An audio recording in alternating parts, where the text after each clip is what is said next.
feeling exhausted, I'm thinking awkward. Lanes I make you eat a plate of sausage made from Lorraine and Bobby. I may be modest, you paying homage on crazy honor that you can't wait to comment on my mistakes and my blunders. Hey, I wouldn't trade it for nothing. I'm the most hated, but play I'm taking your date and your woman. Oh dang, your date is your woman. I trade her later if you want her. And she bring friction like Raiden and Blanca. Statements behaving like Saint dangerous when drinking angry. The same with a mama. Pain with no gain is a bomber. Hit you with sticks. What's going on? What's going on, y'all? This your boy Hen checking in, man. Pull Out Game Podcast, man. Episode 63. You already know what time it is, man. And look, shout out to my boy Deuce Revolver. You know what I'm saying? I had him as a guest on last episode. And, he talked about his movies and his music and his clothing line. And when he came, he dropped out some clothes, man. You know what I'm saying? From his clothing line. You know what I'm saying? He gave to your boy. And I told y'all, man, I'm a man of my word, man. I told that episode, I'm going to rock a shirt or something from his clothing line. And look, man. There it is, man. Rocking that TLP, man. You already know what time it is. Shout out to my boy Deuce. You know what I'm saying? Dropping out the clothes for the TLP. You know what I'm saying? TLP meets years ahead. You know what I'm saying? Already. But, look. I want to thank y'all, man. You know I got to do the rundown. Got to do the rundown, because it's a must, man. Y'all the GOATs out here, man. Who I'm talking about the supporters, man, the subscribers, the followers, man. I appreciate y'all.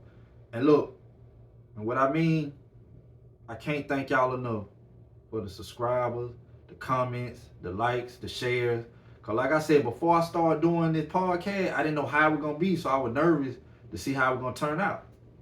And man, y'all showed y'all true colors, man. Y'all represented for your boy, man. So I appreciate y'all, and I love talking my stuff anyway. Everybody know me. I love talking my stuff and just having fun with this, man. I love showing out these jerseys. It's a platform to do it, so why not do it? You know what I'm saying? And have some fun with it. But look, man, I want to go and get into it, man. I want to talk about something. As like I always do. But let's talk about Russell Westbrook calling out LeBron, saying he fake. Something he a fake ninja. He fake out here. You know what I'm saying? LeBron ain't, like he portray himself. He fake. He ain't real. He a artificial counterfeit $17 bill out here. Like he ain't real. You know what I'm saying? He animated. You know what I'm saying? Walt Disney presents head at. You know what I'm saying? Like he ain't real. That's what Westbrook's saying. And they had a quote that Westbrook said in the media.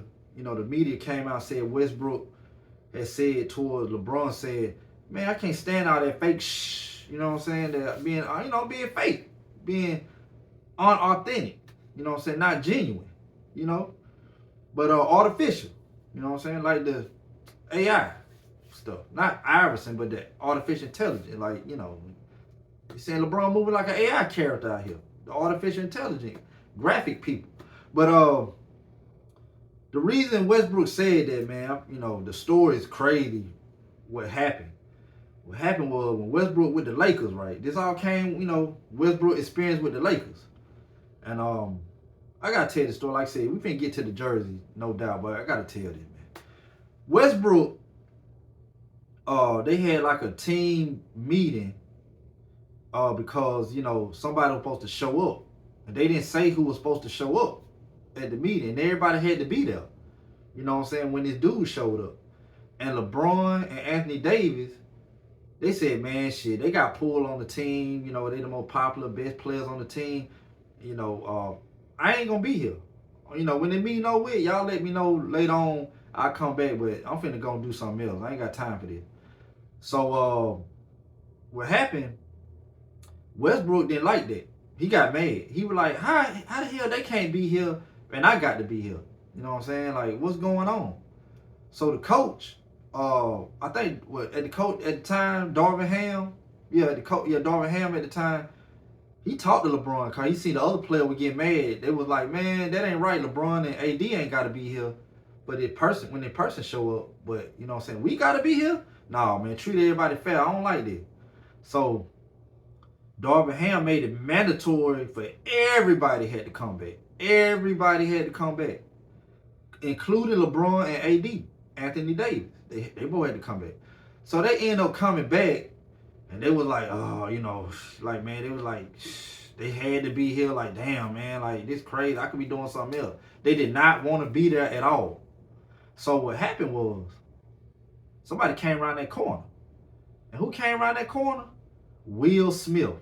Yeah, the actor, rapper, the famous dude, the Chris Rock scandal. We ain't gonna get all that, but yeah, Will Smith. He came around the corner. And that's who the secret surprise dude that's supposed to have showed up. That's who it was. And when Will Smith showed up, LeBron started acting like he been wanting to be there. Like he couldn't wait for Will Smith to show up. Like he knew everything finna pop off. Like he best friends with Will Smith. He would like start quoting lines from his movies and start reciting some of like his raps and stuff that he came out with, and just start just chuckling and being all up under him like they best friends and stuff. And Westbrook just sitting back looking at it like, just sitting on the bench. What's going on here, man? Like, that was Westbrook saying, what's going on here, man? Man, just a few minutes ago, did not want to be here. Skipped out on the meeting and his surprise visit and everything. Did not want to be here at all. Now all of a sudden, he chuckling and treat him like a next door neighbor that just bought some sugar from him. Like, what we doing? Like, you know what I'm saying? So Westbrook looked at it like, I can't believe it going on. I can't believe it. That's when Westbrook said that line. Man, see, I can't stand that fake shh. You know what I'm saying? So, yeah, man, said LeBron trying to put on and do tap dancing for Will Smith. But he just didn't want to be there a few minutes ago. Now LeBron acting like he put the whole meeting together. You know what I'm saying? He acting like Will Smith there because he invited this and set this whole thing up. So Westbrook just sitting back looking like, man, look at this fake stuff, man. Look at it, man. This dude is not real. It's fake. And be honest, I ain't gonna lie though. I just gotta be honest. That is fake. If I set that picture up like that and I seen it like that, I would have said that too. Like, cause you know how it go, man. Let's be real. You know how you got like, you at work and you got a manager that's always fussing at you, yelling at you, and always, got an attitude with you. And then when a boss come around, the big boss that's over that manager, they start acting nice. That manager that been treating you bad, and when that manager come around, both of y'all, that manager that been acting funny and treating you bad start being nice to you. And start like, hey, can you do this for the big boss and do that? And I sure appreciate it. Thank you so much. I mean, like that stuff. Like, I can't stand that. And that's how Westbrook basically saying LeBron was acting when Will Smith stepped in the room. You know what I'm saying? Kaboom! Guess who stepped in the room? Nah, for real though, man. But I just want to say that real quick, man, because, folk be hating on Westbrook, man, and he'll stand-up guy, man. You know what I'm saying? He'll stand-up guy. And I know a lot of people know I'm a big KD fan. I'm the biggest KD fan you can find, man. Like, after his mama, I'm a KD fan, man. You know what I'm saying? I'm the next in line. And it ain't no different from I Show Speed. You know what I'm saying? He got like one of the biggest platforms in the world, and he still take time out to let people know, like, hey, his favorite athlete, favorite player is Ronaldo, the soccer football player. I know they say I Show Speed get mad when people call soccer football. I Show Speed get mad when people call soccer football. Yeah, and or did I say it right? Or I Show Speed get mad when people call soccer. No, he get mad when people call soccer. He wanted it to be called football. That's what I mean. So I Show Speed. He get mad when people like say soccer is soccer. You know what I'm saying? He wanted it to be called football because he feel like that's that's what it really is. So you can tell when people get mad at that, that's a real football fan, real soccer fan. I call it soccer because that's all I know it to be by. You know what I'm saying? And I always said too, this is just my opinion, that they should call football. This sounds crazy, but this is just how I always see stuff. I always said we're gonna call it football now because in America and worldwide they call it football, unless you're talking about soccer fans and stuff. But the actual NFL, they call it football. And I always say they only use football like a half portion of the game when they do kick return punts and field goals and stuff like that. But that's on the time they use. A lot of times they throwing the ball with their hand, and they don't call it handball. It's like a like a baseball type thing.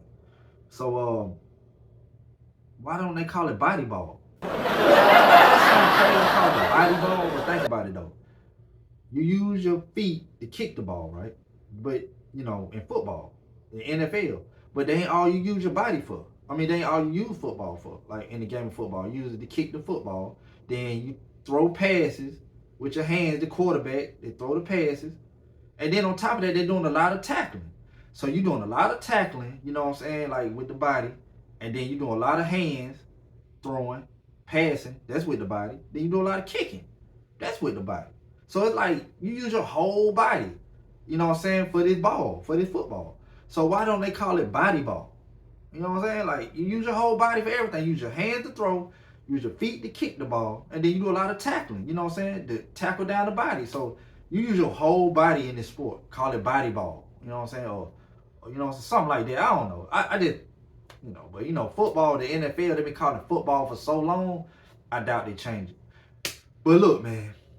I just want to speak on that Westbrook stuff. Westbrook called it out, and at first when I first seen it, I thought it was like an AI message. And when I say AI, I'm not talking about Allen Iverson. You know what I'm saying? The real AI. But I thought it was like a fake, quote. Somebody AI, artificial intelligence people made it up. That's what I thought. But then I started reading more about it. Westbrook really did call LeBron fake like that. Like damn, he putting on for the Fresh Prince, man. You know what I'm saying? And I don't know if it's in the summertime. Summertime. But anyway, yeah, that crazy. The Westbrook, hey, he's standing on business though. Westbrook was only mad at KD because, he left the team. But he never called that man fake. You know what I'm saying? He never called that man fake. So, a lot of people be trying to question KD character. I ain't never heard nobody say KD fake. KD always being like authentic how he wanted to do it and stuff. I know he had that burner account and all that stuff, but hey man, he just want to hide his identity for a moment, man. He just want to speak freely without being judged that he's a star. Now, I ain't defending it. They're just facts. Like he just, he was in that bubble of being a star. He want to feel like a regular dude for a change. You know what I'm saying? He got the account mixed up and find out, it was really KD that would have, behind that fake account. But beside that, you know what I'm saying, Westbrook never like said nothing like that toward KD. You know what I'm saying? So, but yeah, LeBron, I don't know, man. That's what they saying out here, man. So, but look, it what it is though. We finna get into the first jersey. And the first jersey is a dude that he relentless. He don't take no for an answer. And he got straight willpower, real athletic, and he a go-getter, man. And he don't let nothing like stir him away or deter him from like the goal of the mission, man. He gonna take it head on by any means necessary, any way he can. You know what I'm saying? Like, don't back down at all. Dude is a straight monster out here, man. And yeah, I've been a fan of dude, man, for real. And who we talking about? This dude right here, man. No other than this dude right here.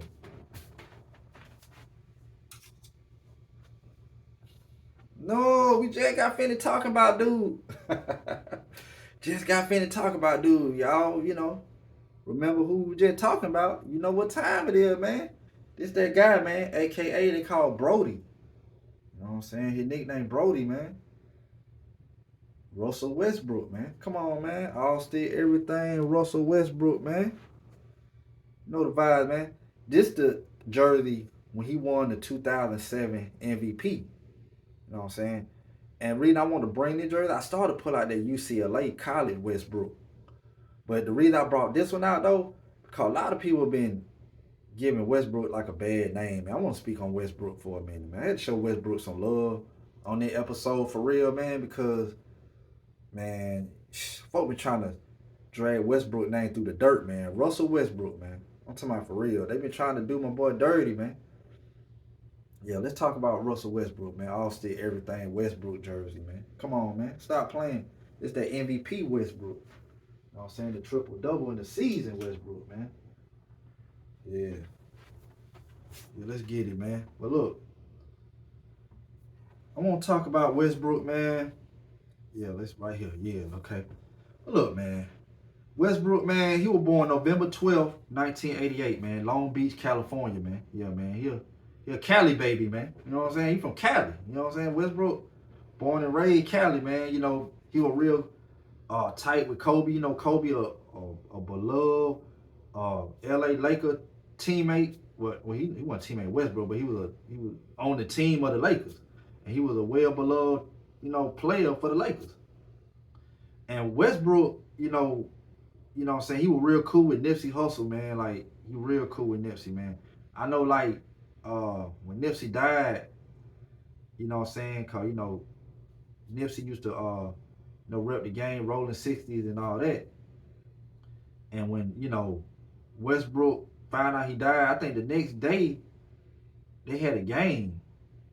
And the next day they had a game, man, Westbrook dropped 60. He dropped 60 the next game. You know what I'm saying? He said he did it for Nipsey. You know what I'm saying? Nipsey Hussle, man. So that was big, man. But look, man, a lot of people were giving Westbrook a lot of flack about, you know what I'm saying, he hard-headed and the little fallout with KD, because, when KD left and it was a fallout. Well, I ain't gonna say it was a fallout in the locker room, but they had like a lot of differences between each other about, you know what I'm saying, about, I don't know, whatever they had beef about, man. They just weren't getting along, here and there. I was hearing rumblings that, Durant wanted to leave because Westbrook was trying to take over the team, and, he was ball hogging, and that's just what it was. He just wasn't getting along like that. So, but Westbrook, man, he always had a lot of flack and a lot of dirt thrown on his name. But Westbrook, he was a charitable dude. He'll do anything for you. And if y'all cool, he gonna have your back at all time, man. You know what I'm saying? And I just hated the way they did Westbrook like that, man. He jumped from team to team, trying to find a home and stuff, man. And I know when he got with the Lakers, that's when it really, like, people really start having a bad judgment on Westbrook and start slandering his name and stuff. And, Westbrook came out, with all that stuff about the fake shit, about LeBron being fake, because deep down he felt LeBron was one of the ones that were trying to slander his name too. So, he was like, shit, I want to tell, like, this dude that trying to slander me how his character really is. You know what I'm saying? So, but yeah, I just wanted to pull this jersey out, man. Dude came up, his dad was like really, really, really, pushing him like to be a ball player, and they played ball in the backyard, and he was pushing Westbrook, man. He was pushing him, you know what I'm saying, like to be great. And Westbrook, he came in UCLA, and well, first of all, he went to high school, so he was a point guard. And when he was in high school, it wasn't really no team that was trying to recruit Westbrook, like for college. He didn't get no, like, recruitment letters or nothing. Like, he was good, but he was like locally good. You know what I'm saying? He was local good. And you know what I'm saying? Everybody in that area knew who he was, but he didn't create that buzz like everybody else knew him. But certain teams heard about him and stuff, and he sent off, application trying to get in other colleges and trying to get on. And it's crazy. This, like, I kid you not, this the everything truth, man. UCLA wrote Westbrook and let him know, and this don't usually happen like this, but it happened to Westbrook. This a lucky 1 in a million shot. Like, but anyway, UCLA wrote Westbrook and said, look, you can come to UCLA. We got one scholarship left, and we ain't got nobody else to give it to. Like, that's crazy. So I like, if you want it, you can have it. Free, full scholarship. You want it, you can have it. No colleges or teams just throw free, full scholarship like, hey, I got one left. You want it, here you go. Like, and gave it to Westbrook. Like, what is the odds of that? What's the odds of that happening? Like, that's like somebody having a lottery ticket and somebody like homeless, and then the lottery commissioner walk up to the homeless man, look, I got one free winning lottery ticket here for $15 million. You want it, you can have it. Here you go. Like, who do that? Like, how does that happen? That's crazy, dude. So I'm like, man, because I was like, damn, Westbrook, he go to UCLA. He went to UCLA, And I never knew the backstory back then. I didn't when he was playing, but because I remember seeing Westbrook at UCLA playing. And so not I didn't go to an actual game, but I remember watching him on TV. And I never knew that's how he got to UCLA. Who would have ever thought that happened? They just handed him a scholarship. I got one left, you can have it. Like, what the heck? You know what I'm saying? Like, that's crazy they did that, man. But yeah, Westbrook, man, you know, like I said, KD my favorite player of all time. I've been a big OKC fan, when he was playing. So I remember watching all them games. Westbrook, he won the MVP for the league in 2017. You know what I'm saying? And he had a whole season where he averaged a triple double. You know what I'm saying? He broke Oscar Robertson triple double record. And I'm like, man, this dude did all that, man, and y'all trying to slander this man's name, man. Look, a lot of people thought that, I'm a big fan of KD, I was gonna start slandering Westbrook. I ain't gonna lie, Westbrook at time got me irritated on certain things.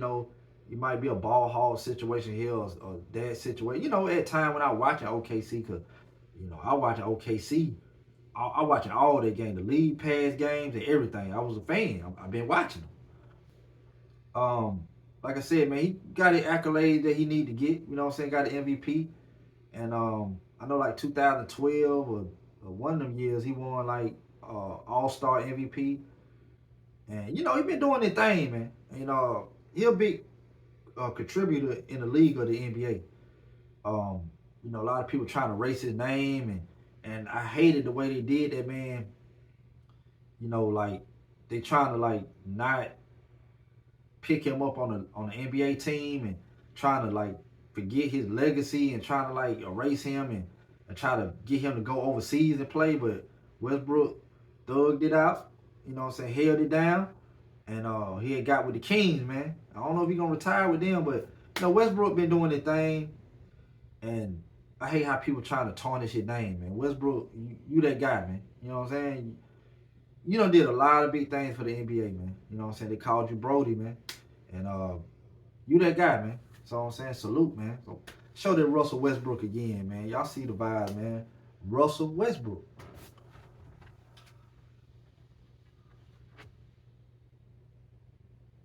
Yeah, man. Y'all see it. And that back then, when they usually have like the original, what I'm saying, classic way they had back in the day. They had the NBA patch on the front, but then it's changing. Then they start branding off. They had the Nike check sign on the jersey, had the NBA logo on the back. You know what I'm saying? These days, man, the NBA all about branding and what I'm saying, about marketing, sponsorships and all that. So they picking that over the NBA sign, man. That's a legendary sign, man. But they said they got to get the dollar from these companies, man. They had little Debbie and all kind of PayPal and all kind of names on their jerseys now. That's crazy. But yeah, man. This Russell Westbrook, man, all state everything. Russell Westbrook, man. Y'all see the vibes, man. Y'all see it. Yeah, man. Had to show love to Westbrook, man. You know. Yeah. And you know what, man? I love this what I love too. And I think when he with the Clippers or whenever it was, they were like a year or two ago. Westbrook was playing like the team KD was on. And KD mom so authentic, man. You know what I'm saying? Shout out to Mama Durant, man. She's so authentic, man. Like Wanda, man. Miss Wanda Durant. She don't care that Westbrook and Durant were beefing. She walked up to Westbrook and then she just said straight up like, what's up, Westbrook? You see me. I'm Mama Durant. Don't act like you don't know me. She walked up, hugged him, and grabbed him on the cheek, grabbed the cheek, just treat him like a son. And Westbrook can do nothing but smile. Like, come on, man. That's Mama Durant, man. Like, can't do nothing but smile, man. She cool cat, man. So, she one of them mamas that can break the tension, like, on anything like that. Just like Allen Iverson mama. Iverson, his mama the same way. She can break the tension. She got this certain aura and that vibe. She can just break the tension. They're cool and ain't scared of nothing. Hey, she'll walk up to a player, and she just don't care. She just one of them type of mom, man. You know what I'm saying? So Shout out to Wanda Durant, you know what I'm saying, for breaking the ice on that game when, Durant and Westbrook had, I think it was on the tail end of they beef. They kind of cool now. I think they back cool now. But back then, Mama Durant didn't care. She like, hey, y'all better get along.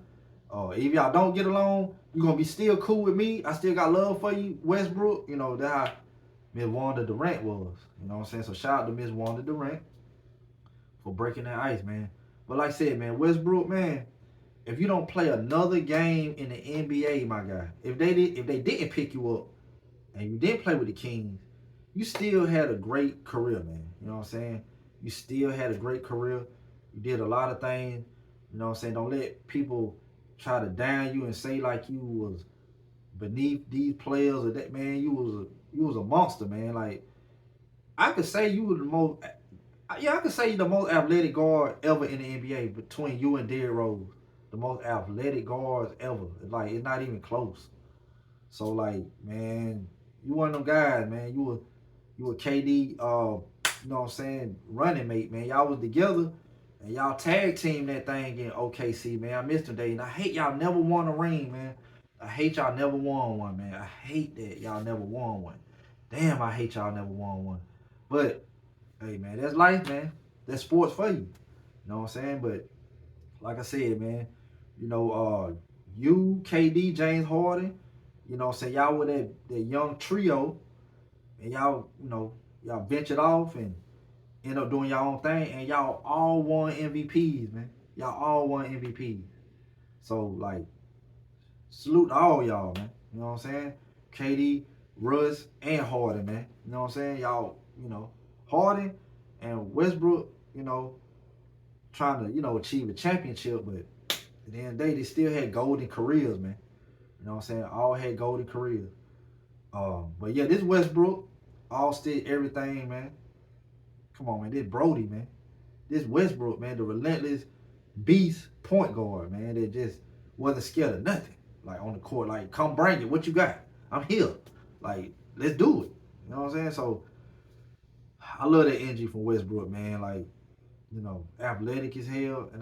And another thing too, when Patrick Beverly, I remember, cause like I'm a fan of OKC, so I remember the whole timeline.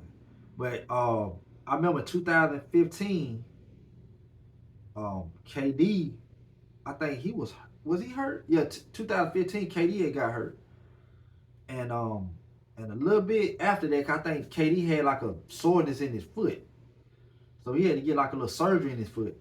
So all we had to lean on was Westbrook. That's all we had to lean on. And what that's 2014. Well, I know one thing though, that I think it was 2014, 2015. But what happened was they called the timeout, OKC, and when they called the timeout, I think Patrick Beverly tried to go for the ball after the timeout was already granted and everything. And he tried to go for the ball, and Westbrook was going for the ball. And some kind of way, a freak accident that Patrick Beverly knee or something, his leg or part of his leg hit Westbrook knee. And it messed up Westbrook. And I was scared when it happened, where he fell and he got up and he hit the table real bad. He hit it like real bad. And I knew he hit it real bad, like this ain't good. And I was like, damn, man, what's going on now? And found out he had a torn meniscus. You know what I'm saying? He was going to be out like the rest of that season, man. Like the playoff finna pop off and everything, man. So, like every year, like something happened, man. KD would get injured or Westbrook get injured. It was something, man. The Harden had got traded, you know what I'm saying, to the Rockets, you know what I'm saying, before all that. So it was just like, man, see what it is, man. Bumps and bruises of a young OKC Thunder team, man. Man, what it is, man. But look, man, I don't even want to talk about it no more, man. I'm come get mad and sad at the same time. But look, man, I just want to show the Thunder all-state everything OKC Russell Westbrook jersey, man. This the year he won the MVP with the Nike check on the chest, man. Y'all stop playing with old Brody, man. That's his nickname, man, Brody. Man, this Russell Westbrook all-state everything, man. Stop playing with this guy, man. And yeah, I'm up out of here, man. Get ready for segment 2, man. Going down.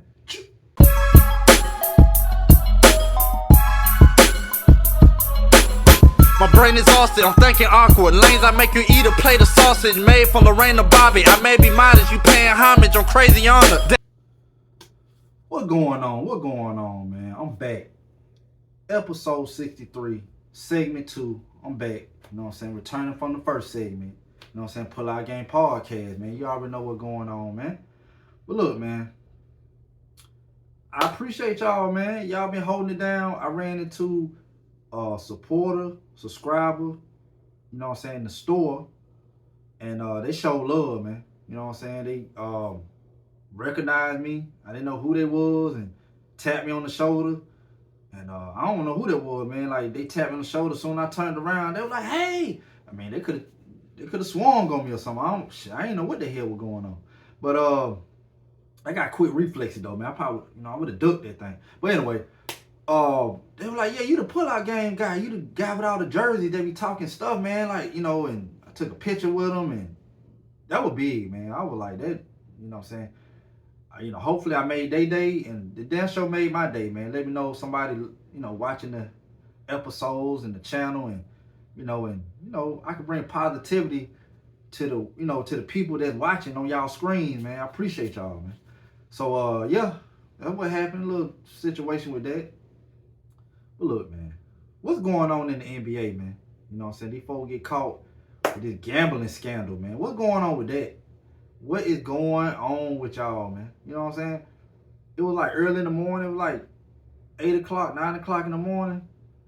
Open my phone. Man, it went crazy. Talking about first person I seen was Chauncey Billups. Talking about he got arrested for a gambling scandal and stuff. You know what I'm saying? A poker incident. And then I like, damn, that's crazy. And then like 5 minutes later, I scrolled down Facebook, Instagram, wherever I was on, and like about 5 minutes later, they said Terry Rozier for the Miami Heat, he got arrested. And I'm thinking like, damn, like why everybody getting arrested today? I didn't realize they were both connected to a gambling scheme scandal. I didn't know that. I thought, Terry Rozier got arrested, and then I thought Chauncey Billups got arrested like for totally different things. I just thought it was a coincidence. Like, they both got arrested around the same time, or both got arrested like in this certain time frame. So I didn't know both of them was like together on that scandal stuff, man. They saying Chauncey Billups, we ain't got all the facts out, but they saying Chauncey Billups, he been gambling with the mob, and they got a secret team that they running to cheat and help get money and stuff, and like a gambling ring and stuff. And Terry Rozier, he was just betting on himself to lose the game, and what that dude named Tim Donahue, the referee that got caught had a Netflix special, and he got real famous known for blowing games and cheating for certain players and teams. He won like a boatload of money. There's a lot of other referees that that was in on it, but they didn't really get caught like he did. But they saying, yeah, Terry Rozier, the basketball player, Chauncey Billups, was a famous basketball player. Y'all stay tuned. Y'all might see his jersey, and you can bet on that. But Terry Rozier, Chauncey Billups, and Damon Jones. Damon Jones used to play with LeBron, and they saying like Damon Jones, he was doing the poker thing like Chauncey Billups was doing, and he was doing like betting on games in the actual NBA too. So he was doing both what Terry Rozier and Chauncey Billups were doing.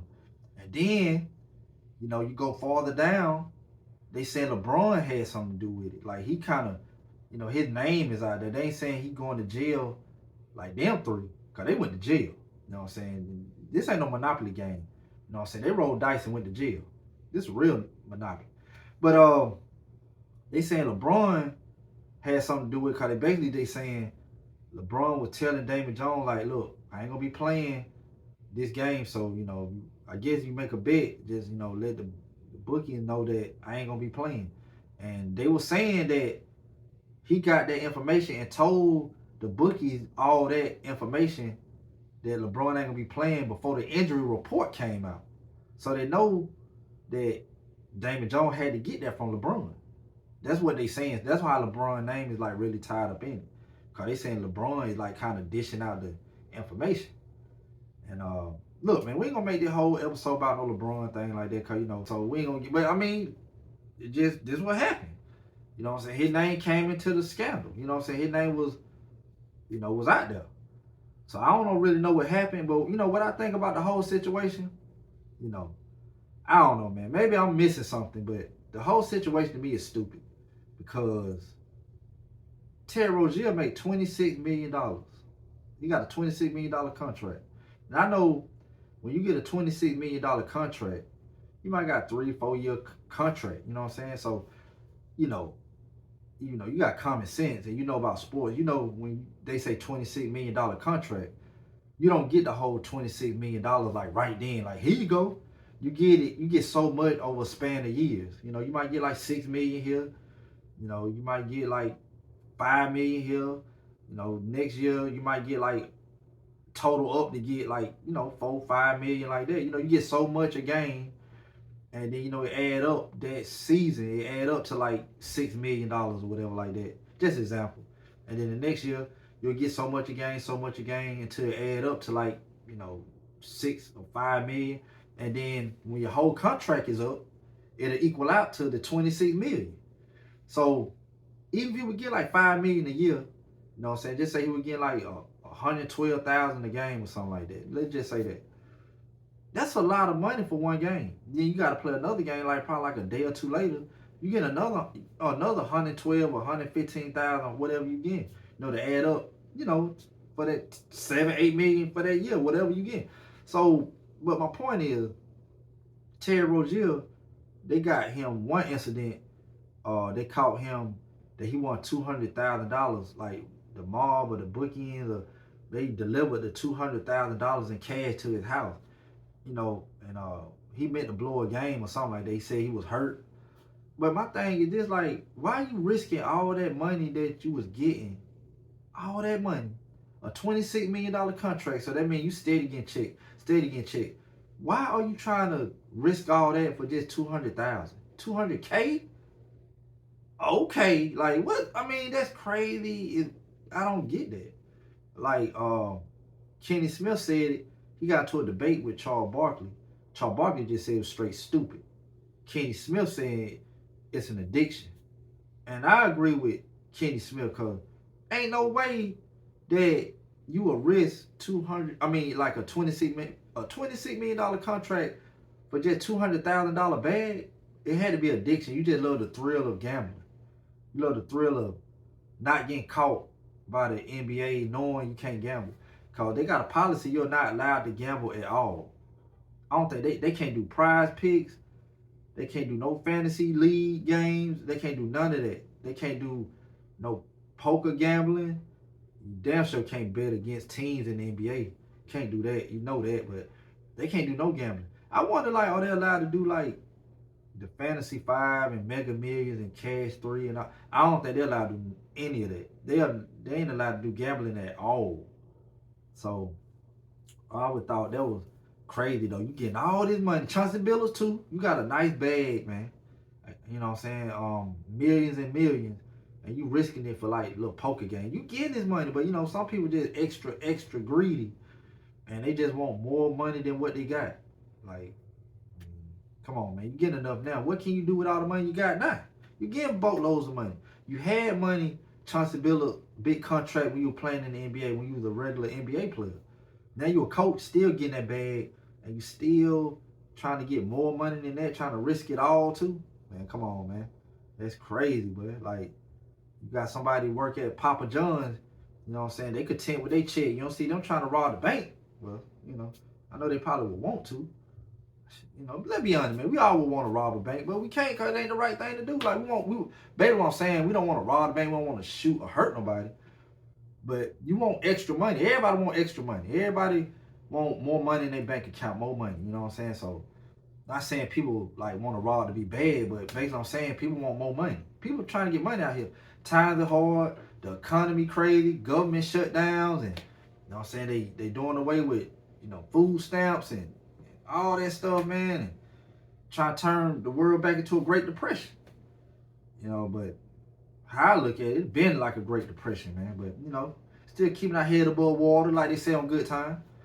and keeping it moving, man. So yeah, man, but it just crazy out here, man, and I just feel for everybody just going through stuff too, man.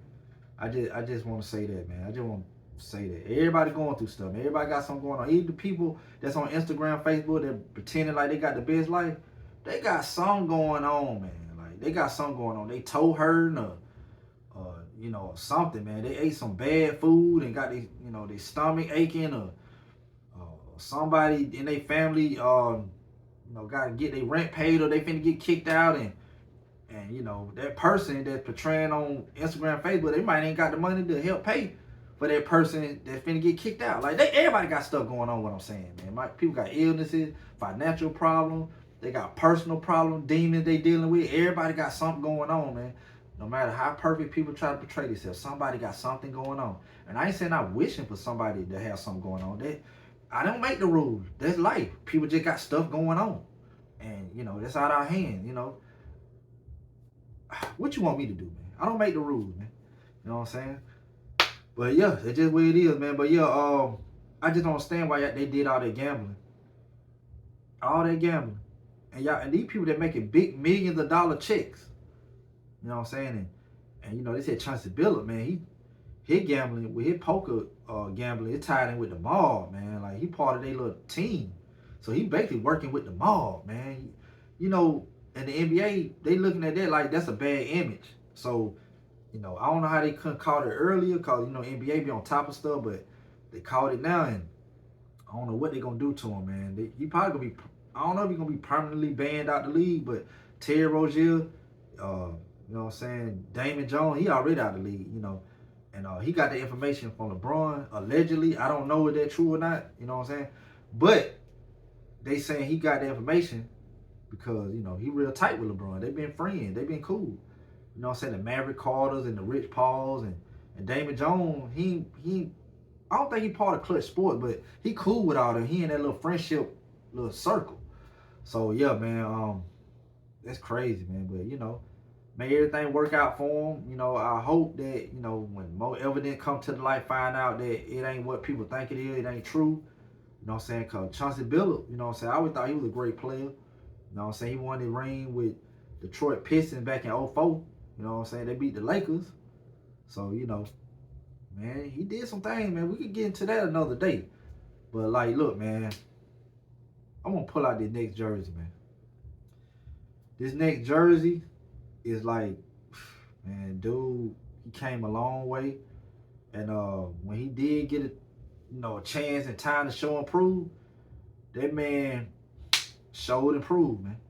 You know what I'm saying? But the jersey finna pull out is legendary, man. Y'all finna see, man. Legendary work. And who wanna talk about this dude right here?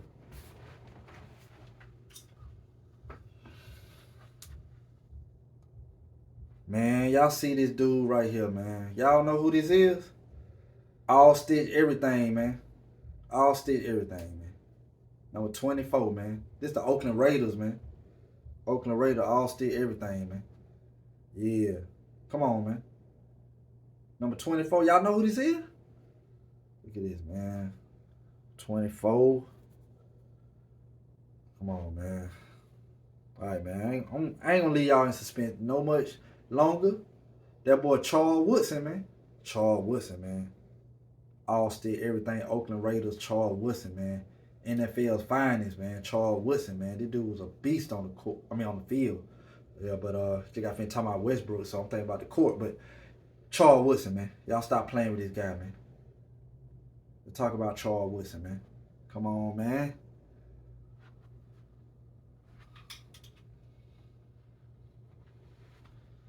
Yeah. Charles Woodson, man. What can I say about this guy, man? A lot. But look, Charles Woodson, he from Ohio, man. You know what I'm saying? I don't know why, like, back in the days, though, I would thought Charles Woodson was from, like, L.A. or California. I was wrong. I get how he represented the Raiders so good. You know what I'm saying? And, everybody know the Raiders, that's a California team. You know what I'm saying? The Oakland Raiders. You know what I'm saying? They had the L.A. Raiders. And, it always stayed in California, the Raiders. But, he just put on so good for that team, man. I always thought like, man, shit, I could have sworn he was from California, but he not. He from Fremont, Ohio, man. That man from Ohio, man. And then when he was a little kid, he had to wear like when he was like a real small kid, he had to wear special shoes, man. And really had to wear special shoes because his feet were always, they weren't fully formed or broke in right, man. And so his feet were kind of like I won't say deformed, but they weren't fully like, you know, they weren't fully there yet all the way yet. I mean, his feet. Let me say, his feet was there, but he had special shoes because I think his feet was kind of like small, like smaller than usual and crooked. So he wore special shoes, like till his feet got back how they supposed to be. And then as he got older, his feet start, you know, getting more healthier and start more, you know, conforming with his body. And by the time he got in high school, them shoes was off, but the cleat shoe was on, man. And he took off after that.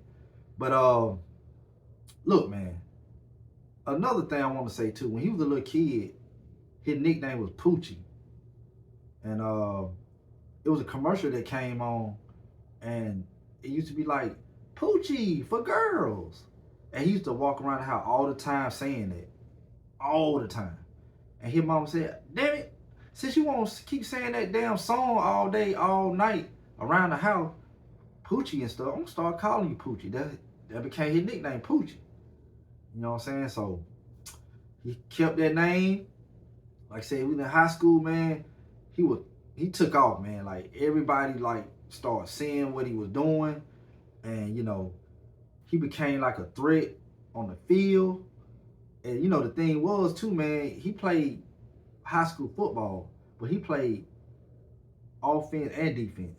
He was a wide receiver, and he was like cornerback and safety. And a lot of people was like, can he keep that up? Can he do that? Can he like keep that going? Offense, defense, but he did, man. So he told the coach, man, look, I'll do the offense because he came in as defense. He said, I'll do the offense too, but I don't want to be no running back. Have me on the outside. You know what I'm saying? He want to be wide receiver. So he played wide receiver, high school, and he played defensive players like, cornerback, safety, but mostly, his spot was, his position was cornerback. So yeah, he did his thing, man. I was like, all the time, I used to be like, man, this dude, he gonna be a beast. That's when I seen him in Michigan though, when he went to Michigan. And he did his thing. He was the only player in college to be a defensive player and win a Heisman Trophy. I thought that was crazy. Like nobody never did that. Never. To this day, nobody never did that. A defensive player, won a Heisman Trophy. Cause Heisman Trophy usually go to like quarterbacks. And if somebody lucky, a running back could get it. But most times that's a quarterback or award. Most times they get that. But, Charles Woodson, man, they couldn't stop him. They couldn't stop him, man.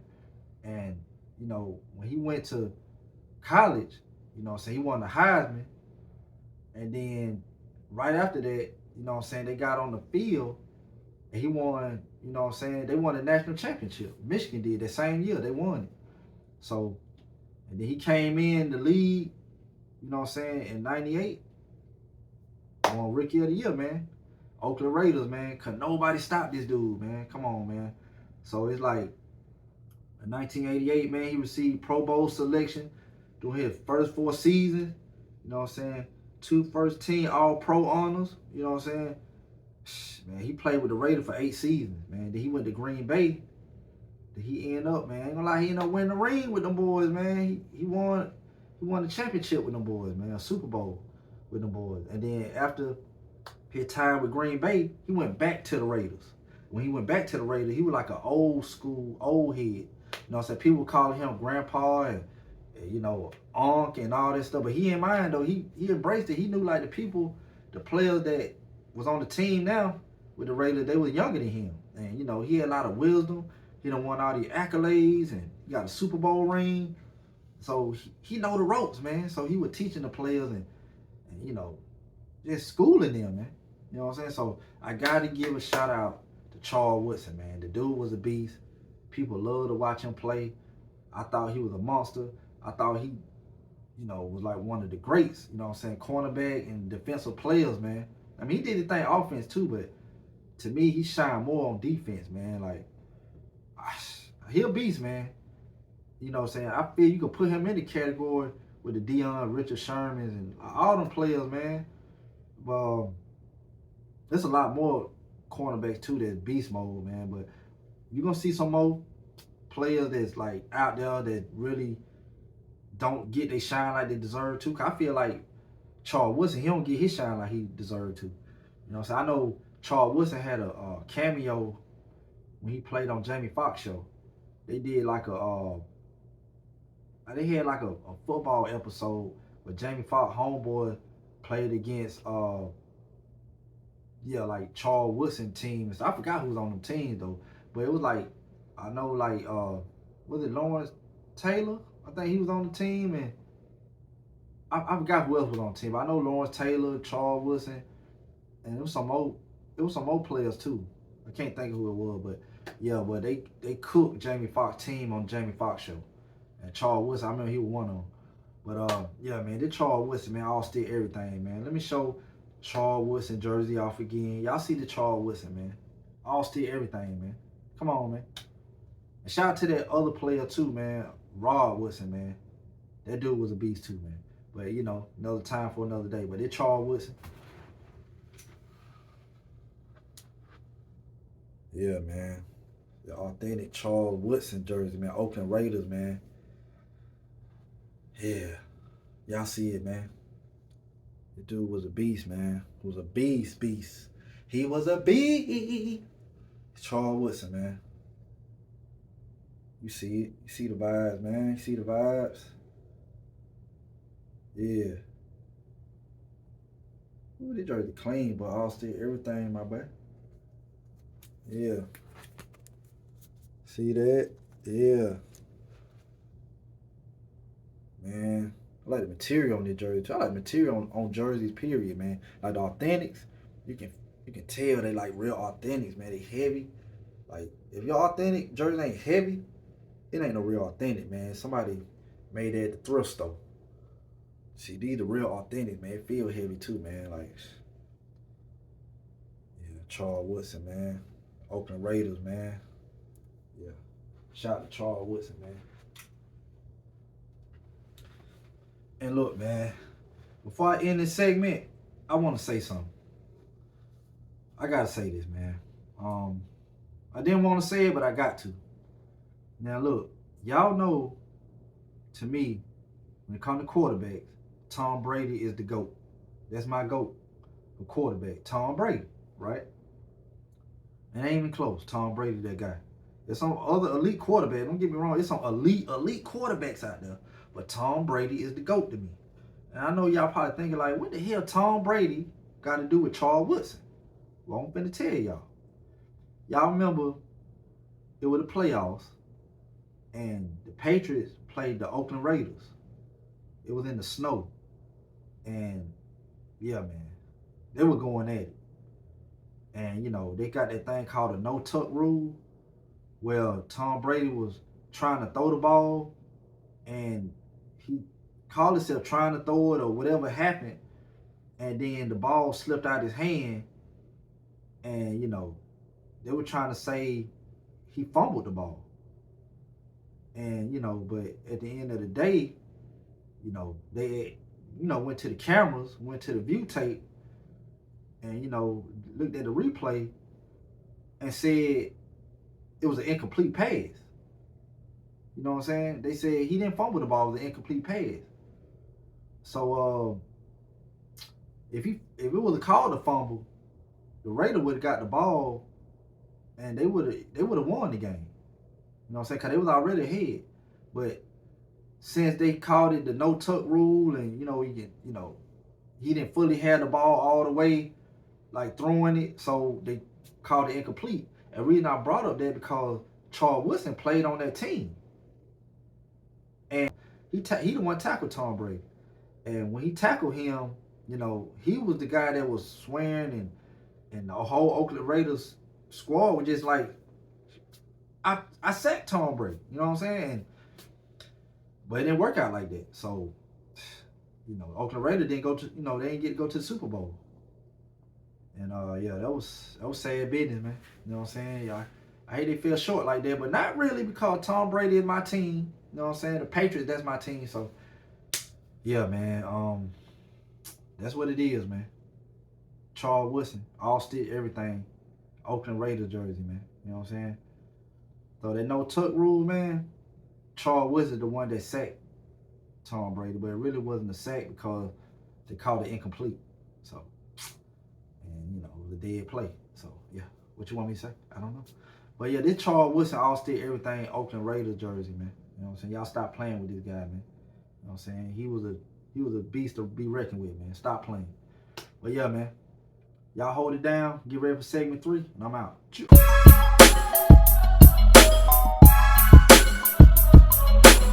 My brain is exhausted, I'm thinking awkward. Lanes I make you eat a plate of sausage made from Lorraine or Bobby. I may be modest, you paying homage on crazy honor. What's going on? What's going on? This your boy Hen checking back on in, man. This episode 63. That's what it be. And this segment 3 to the Pull Out Game podcast, man. Y'all already know what's going on.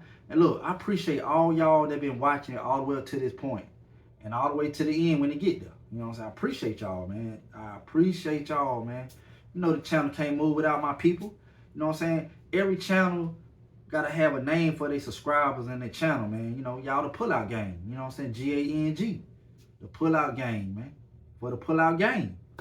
You know what I'm saying? So I appreciate y'all been, watching this long, all the way to the point, watching the full episodes and, watching the old episode. Go back and recap. Sometimes, like, if I have a week off or whatever like that, or, take some time off, which I'm trying not to do a lot. But if I ever take some time out, just, go back and watch the episode before, or like, the older episodes, and, bring the vibes back, man, because it's always there, man. It's going to be more coming. So, if I ever take a week off, don't trip or what I'm saying, just chill out. I'm coming back, and, yeah, we're going to get that thing rolling, man. But I ain't saying I'm going to take off no time soon, like that. I'm just saying, if I ever take some time off, you know what I'm saying, I got other episodes to watch. That's all I'm saying. But you know what I'm saying, because I love doing this, man, for real. But look, man, I want to give a shout out before we get to the last jersey. I want to give a shout out. And I got to give a shout out to that boy, that guy, Gucci Mane, the Flair. You know what I'm saying? And yeah, the rapper Gucci Mane. And the reason I want to give him a shout out, man, because Gucci Mane, he came out like the early 2000s. He's still doing his thing too. But Gucci Mane, if y'all don't know who Gucci Mane is, y'all been on a rock. But Gucci Mane, like, was real reckless, like, coming up, man. He had that beef with Young Jeezy. And he was all over the place, man. He was, like, popping pills. And, he had that little beef with Jeezy. And, he had took out Jeezy homeboy, put him in the grave. And he bragged about it when they did the verses. He bragged about killing his homeboy right to his face. Like, it's crazy. You know what I'm saying? Like, Gucci just didn't care. He just didn't care, man. He pop pills and he'll pick a fight with you. He just didn't care. Like, he did not care. Like, he came a long way. And I seen Gucci on the Breakfast Club. You know what I'm saying? He had an interview. And this years later, man. This way years later. And after all the stuff he done did, just living a reckless life, he was on the Breakfast Club with his wife, Keisha. You know what I'm saying? And Keisha Kayor. And yeah, man. If it wasn't for her, he wouldn't have changed, man. Cause now he don't, like, he said he be in the house by 9, 10 o'clock. You know what I'm saying? But he be asleep about 9 to 10 o'clock. He don't really go out unless it's the studio. Then he come right back home. You know what I'm saying? Unless he got a show or something. But if it ain't a show or him going to the studio, he at the house. He apologize to everybody he beef with. You know what I'm saying? He don't do drugs no more. And you know what I'm saying? He had like a mental disorder, man. Like he like bipolar disorder. He taking medicine for it and stuff, man. And he got counseling and his wife, helping him with stuff, and she stood up to him and made him take counseling and made him go to the doctor, for his mental health. And yeah, man, Gucci like a better person. Then, he got a kid too, they help change a lot of perspective in his life, the way he sees stuff. But Gucci used to be reckless, man. He was like a down south Suge Knight. He just didn't give a damn. And but he went to prison, jail a lot of time, but God willing, God, he seen him through all that and helped him get right in his life. And I seen Gucci on Breakfast Club and all the stuff that he used to do. He like the direct opposite now. And I was like, word, like, dog, like, Gucci done came a long way, man. I just salute Gucci, man. And I just thought that was dope, like the transformation that he took, man. And you can tell he wasn't putting on for the camera, like trying to act good for the camera and stuff like that. Then they, when Gucci had got to jail, Gucci was like more in shape, cause back in the day, Gucci had like this pot belly. He was kind of chubby, fat, like, and you could tell he was really out of shape. But when he got out of jail, out of prison or jail, whichever one he was at, he was more tone fit. He had some muscle. He didn't have his stomach no more. And I don't even think he had the ice cream cone on his face no more. He had like a tattoo ice cream cone, back in his reckless days. But I think that got removed or however that came about, that ain't there no more. But Gucci, when he got out of jail, had that transformation out of jail, he looked different. Everybody saying that was Gucci's clone. And they asked Gucci about that in the Breakfast Club. And Gucci said, that hurt his feeling that people were saying it got him mad and all that because it was taken away from the transformation that he really did to himself. Y'all trying to say I didn't really earn and work on myself. Y'all trying to say somebody cloned me. I didn't really work on myself. So that kind of got him agitated by that. But he said later on, as life went on, he ain't worried about it no more because he knew deep down the transformation that he did on his life. So, shout out to Gucci, man. You know what I'm saying? Honestly, me, man, I think Gucci, man, I think that's one of the biggest turnarounds ever, like, from a person that he did, man. If y'all know how Gucci was back in the days and how he is now, he the family man, and I ain't saying he Bill Cosby on the Cosby Show type dude, but I'm just saying, I ain't saying he like, Uncle Phil on Fresh Prince or Carl Winslow on Family Matters. I'm not saying that, but I'm just saying, he came a long way, man. So give him credit. That man came a long way, y'all. Came a long way. So I got to give that man props. Man, I admire that. I salute that. Dude, man, if y'all just knew how Gucci was, man, like the hip hop head, rap head, especially down south, man. You know what I'm saying? Down south, y'all that listen to rap, y'all know how Gucci was. Gucci was off the chain. And he changed just changed the whole game where his mindset was, man. And like I said, he got married, settled down, got kids. So he be in the bed by like 9 o'clock. He chill, play with the kids all day. If it ain't studio or if it ain't no concert shows, he ain't rocking with it. You know what I'm saying? He stopped hanging around the people he used to hang with that used to they used to get him sucked up into that life. He stopped messing with them and people that backstabbed him and stuff. And shout out to Keisha too, man. Gucci wife, called when Gucci went to prison for that bid, that long bid he had, he trusted his wife. I think that was his girl at the time. They weren't married then. That was his girlfriend. He trusted his girl with $2 million. She could have did anything with that $2 million. She could have ran off with it. She could have did whatever she want with it. Because Gucci was locked up for a minute, but Gucci had nobody else to trust because all his other friends, he just couldn't rock with them no more, man. He started seeing like how they move, and he was trying to get away from that life. So and he knew if he gave them the money, they would have ran off with it. They would have bought drugs with it. They would have bought cars and jewelry, all kind of jewelry with it.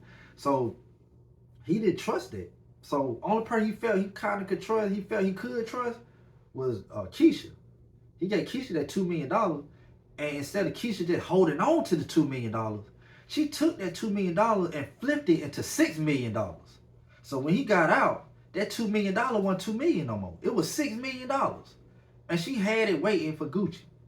Like, man, on top of, he already was attracted to Keisha. They had good chemistry.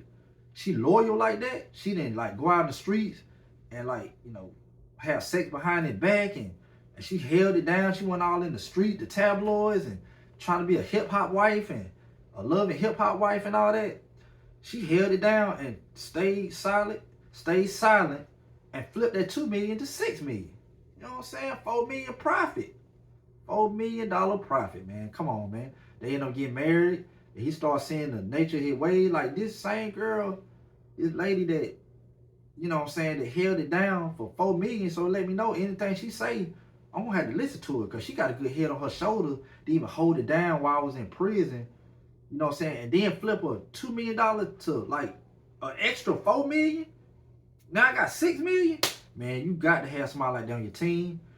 Positive, a go-getter, and loyal. Yeah, man, you got to have that, man. So shout out to Gucci, man, and shout out to Keisha for holding it down for Gucci to get him to this point.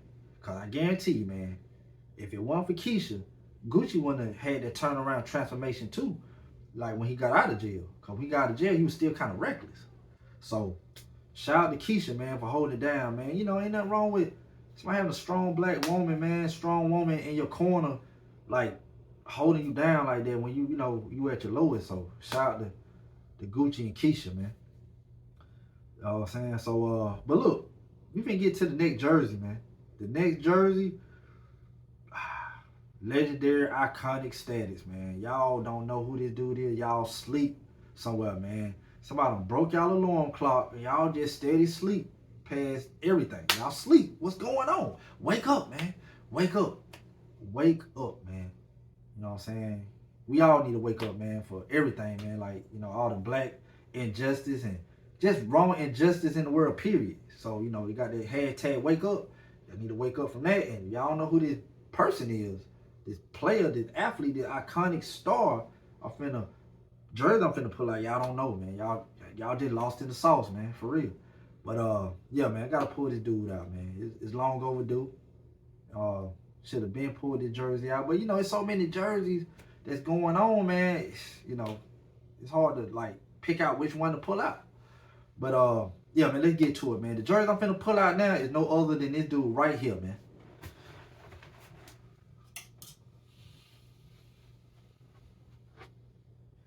New York. I'm from New York. New York. Shout out to Ja Rule, Jadakiss, and Fat Joe, man. You know what I'm saying? But don't let 50 hear that, man. Cause anybody that's say shout out or cool with Ja Rule, he making diss tracks on him. You know what I'm saying? I don't want no smoke with 50, man. You know what I'm saying? But look, all stitch everything New York though, man. New York. And y'all wondering who this is? Look, man, I ain't gonna hold y'all in suspense too much longer, man. I won't let y'all see this if y'all can read the cursor right. That's who that is right there, man. 1939. Who? Man, y'all know who that is? That's Henry Louis Gehrig, better known as Lou Gehrig, the baseball player that used to play with Babe Ruth. You know what I'm saying? Mickey Mantle and the boys, Joe DiMaggio, Lou Gehrig. It's Lou Gehrig, man. Come on, man.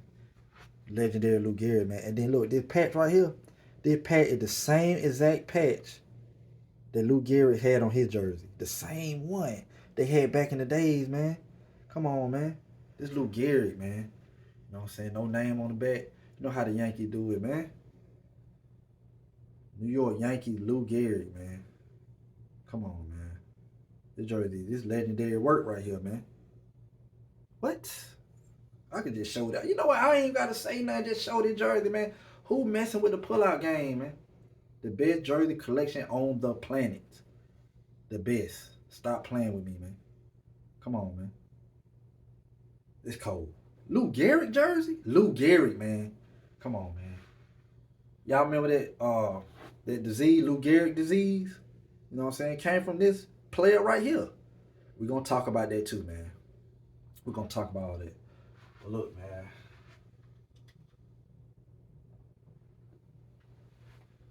This Lou Gehrig, all stitch, everything. Lou Gehrig, New York Yankee jersey, man. You know what I'm saying? Lou Gehrig, he was born in 1903, man. In Yorkville, Manhattan, New York, man. Yorkville. Y-O-R-K. Yorkville. Manhattan, New York. Yeah, man. He made his major league debut 1923. You know what I'm saying? But he really didn't get full playing time until like 1925, man. It's a dude named Pip, P-I-P. Not Scottie Pippen, just Pip, P-I-P. Not Gladys Knight and the Pips. The dude named Pip. I forgot his first name, but I know his name was Pip. And yeah, Pip, man, he got hurt. Well, he couldn't go on too much longer. And yeah, man.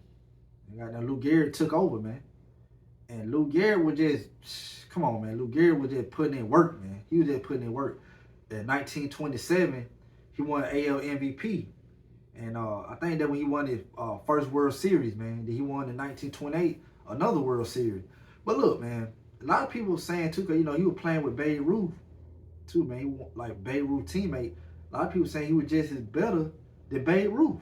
You know what I'm saying? But Babe Ruth had a lot more going on with the home runs. The home runs, that's like one of the most popular stats in baseball. So, Lou Gehrig had home runs, but he didn't have home runs like Babe Ruth had. I think Lou Gehrig was in like the 400s, a home run, but, everybody know Babe Ruth was at like, 714. So, like, Lou Gehrig was hitting home runs, but, and then, he had like a hitting streak. It was at one point, Lou Gehrig, Babe Ruth going back and forth, hitting the streak, back and forth, back and forth, back and forth, man. You know what I'm saying? You had Joe DiMaggio, you know what I'm saying? You had Lou Gehrig, Babe Ruth, and come on, man. Lou Gehrig was just that guy, man. I pulled out that Joe DiMaggio baseball jersey, you know what I'm saying, before he got with the Yankees, you know what I'm saying, when he was like semi-pro league, you know what I'm saying, it was like a AAA league. He wasn't fully with the Yankees yet.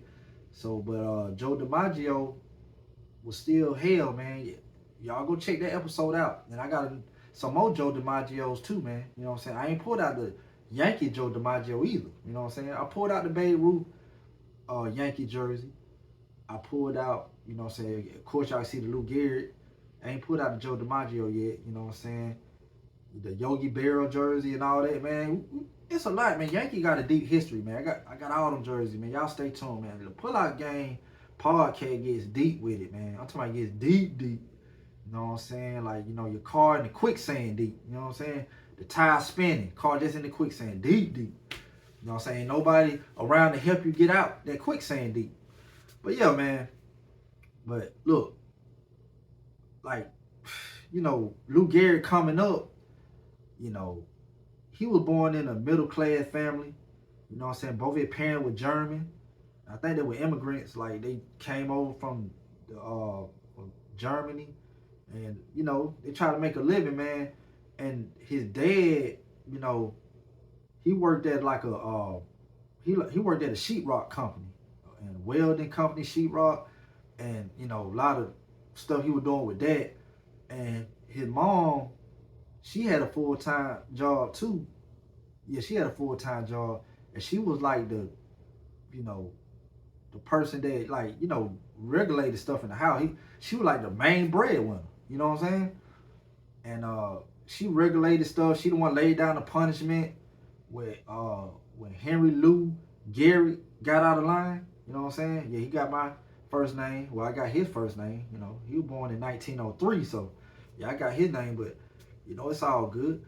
But Lou Gehrig, man, he came up, and his mama always like tried to drill in his head, you need to go to a good college. You need to go to a good college. You don't need to be working these middle class jobs like me and your dad doing. You don't need to do that. You don't need that. So she kept pumping for him to go to like a big school. And then he ended up going to Columbia. And, he played on the team now. He got his name going like real good there. And then later on, his mama got real sick. His mama got like real sick. And when she got real sick, Lou Gehrig got other opportunities. And when he got other opportunities, he got an opportunity to, be like, like get out there, like in baseball. Like, people were like looking at him and trying to scout him and do stuff like that. So, when all that happened, his mom was on the deathbed And she was like in and out of consciousness. And Lou Gehrig told his mama, I got a situation where I can go play baseball at Hartford. You know what I'm saying? But the mama was saying congratulations because the mama thought Lou Gehrig had said he going to Harvard, but he said Hartford, like Hartford, Connecticut, and he was gonna play on the baseball team for them. It was like a minor league team, like for the Yankees and stuff. So either way, Lou Gehrig said, if mama can hear me or not, I don't know if she fully understood what I said, but I'm going for my dreams though. I ain't going to Harvard. I'm going to Hartford, and I'm going like to play baseball for them. And he played for them, and he took off. And he ended up getting in the league, and he won all these, what I'm saying, championship, World Series. He won 6 World Series, man. That man won 6 of them things, man. 6. And I said this a while back in another episode. Y'all see that number 4 in the jersey, right? Y'all see number 3 on Babe Ruth jersey. You know what I'm saying? Y'all see number 5 on Joe DiMaggio jersey. Y'all see number 7 on Mickey Mantle jersey, right? Y'all see these numbers like that. Y'all see the low numbers like that. You know what I'm saying? You don't never see 19 or 33. Like the main big player like Yogi Berra, he had number 8. You know what I'm saying? You never see players like that had over like 9 or something or 10. You never see that. You never seen. I said this in an early episode too, but the reason you never see that because the number, they didn't get a chance to just pick their numbers like that. They just didn't get a chance to just pick like, well, I want number 29 or I want number 36 or something like that. They got these numbers like that, and the reason all them numbers were low like that, you know what I'm saying, it wasn't a coincidence. The number were low because they gave them numbers by the order they was in the batting lineup. So Lou Gehrig was number 4 in the batting lineup. So they gave him the number 4. That's how they could, you know what I'm saying, they numbers were just like a placement to let people know like that's the number they was in the batting lineup. So that's how the numbers started at the beginning. You know what I'm saying? So it's like, and another fun fact too, y'all, with Lou Gehrig. Let's do another fun fact, y'all. Lou Gehrig, I hope y'all listening too, man. Lou Gehrig is the first player in sports history, not baseball history, sports history. He the first player in sports history to get his number retired. The first player now, out of everybody, football, baseball, basketball, soccer, hockey, everywhere. Lou Gehrig is the first player ever in history, the first player in sports history to get his number retired. You know what I'm saying? Like, it's on the franchise. Like, he's the first player. Like, that's crazy work, man. Lou Gehrig, he started it off, man. Like, a team to retire your jersey, he the first player that ever happened to, man. Like, the first player that ever did that. The first player that ever achieved that. So, like, that's crazy. And then I brought Cal Ripken Jr. jersey on here. Cal Ripken Jr. jersey. He had that record, 2,131 consecutive games played. Yeah, 2,131 consecutive games played. And the record he broke, to get past that, is Lou Gehrig. Lou Gehrig had 2,130 consecutive games played. But Lou Gehrig started getting sick. He took himself out the lineup after that game. During that game, the 2,130 game, he played that game, so they counted that game. And during that game, he took himself out the lineup because he said he was getting older. He feel like he'd be cheating the game if he kept going because, he had a muscular disease. He could barely move his hands and arms. And Joe DiMaggio had some kind of like that too. But, around this time, they had recognized it, with, Lou Gehrig. He had a kind of similar thing like that. But it wasn't quite the same. But anyway, he could barely move his arms and his his joints and ligaments, man, and his hands and his fingers and so he went to the doctor, got checked out. They did more tests, and more tests. And he had a thing called amyotrophic lateral sclerosis. Say that again, amyotrophic lateral sclerosis. You know, that stand for ALS. You know what I'm saying? Everybody, you know, the ALS disease. Cause a lot of people say, what? How ALS and the Lou Gehrig disease the same? They call the Lou Gehrig disease ALS. That's what it stands for. Amyotrophic, you know what I'm saying, lateral sclerosis. You know what I'm saying? Amyo, you know what I'm saying, trophic. That's like one word together. Lateral, L, and then, you know what I'm saying, and the S, sclerosis. So ALS. So that's, y'all ever hear ALS disease? That's what it means. You know what I'm saying? And since, you know, it wasn't common to nobody else, the first person that really got something like that and was popular too was like Lou Gehrig. So in return, they called that same disease Lou Gehrig disease. So amyotrophic lateral sclerosis is a Lou Gehrig disease. So they gave it that name, you know. Okay, the first one that really popped off with that disease. I won't say popped off like that's a good thing, but you know what I mean. Like he the first one that had it. He had that disease, and you know, it's sad that somebody got that, you know, with their name stamped on it. You know what I'm saying? You'll want to be something positive, but hey, you know, it's something that people, you know, gonna remember.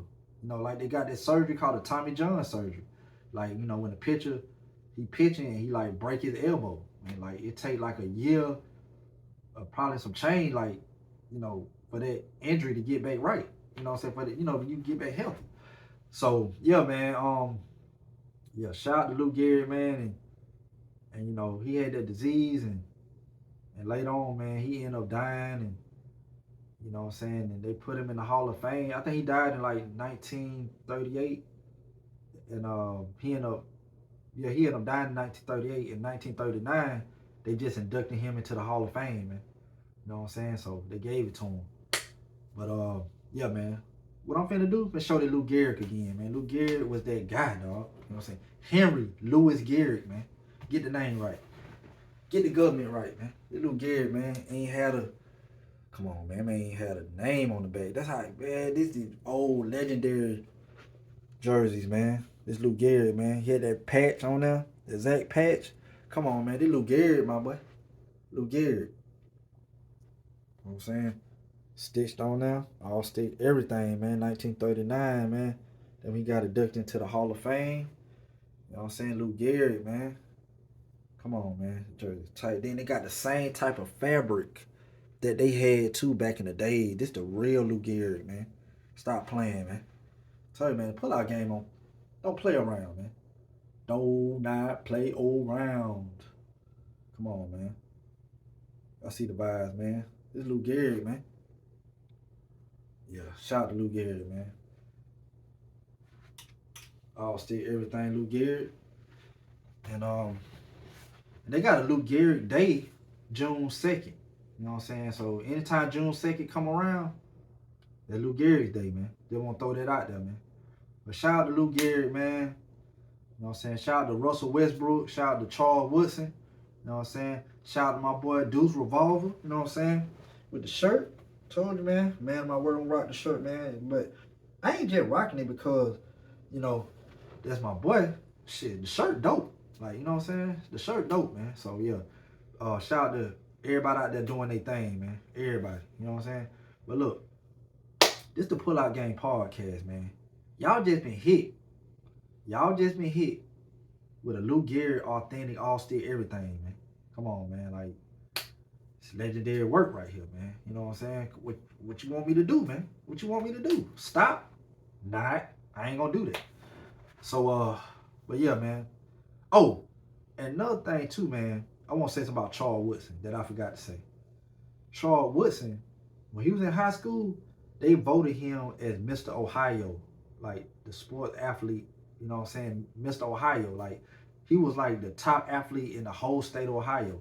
And he won a few players. He outdid Al Bundy too, man. When he was in high school, you know how Al Bundy scored 4 touchdowns in one game? Well, guess what, Al Bundy? I'm sorry to break it to you, but Charles Woodson, he scored 7 touchdowns in one game. I'm just saying so. You know what I'm saying?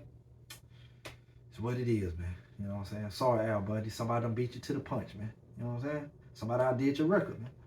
You know? But look, right now, man, Lou Gehrig, appreciate all the contribution you did to the sport of baseball. You know what I'm saying? And yeah, man. You just been hit with episode 63, man. You know what I'm saying? Westbrook, Charles Woodson, Lou Gehrig. And there you have it, man.